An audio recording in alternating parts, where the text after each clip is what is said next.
For the past 5 years na pag-network sa Bicol, ang dami namin nakasabay na ibang networking company. Ang laging promises ng karamihan, mas maganda sila kasi sila pioneer.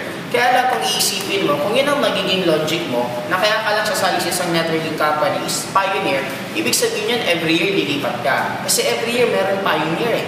Kasi every year may nagtatayo ng bagong networking company.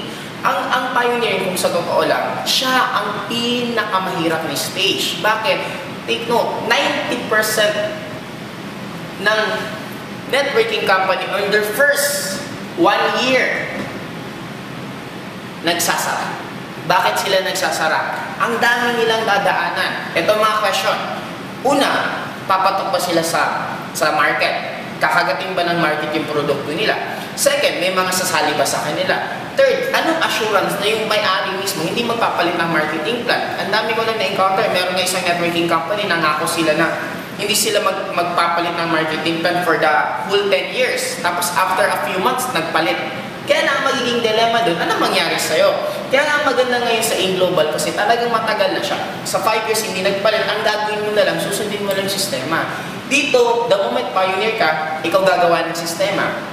Ang dami pang competitor. Ang question doon, kung kakayanin mo yung competition, kung hindi mo kakayanin doon, pwede ka Kaya maraming networking companies sa unang taon nila, unang buwan lang, ang daming tao. After a few months, nawawala na pa isa-isa hanggang bilang magsasara. Kaya kung ako sa'yo, doon ka na lang sa stable. Ang kaganda sa InGlobal, may sistema na ganyan. Huwag mo lang isipin na ikaw na una kasi take note, kahit mauna ka, hindi mo na marirecruit lahat eh. Hindi naman the moment na una ka, pag nirecruit mo yung ibang tao, sasali na sa'yo kasi nauna. Hindi naman ganun ang networking eh.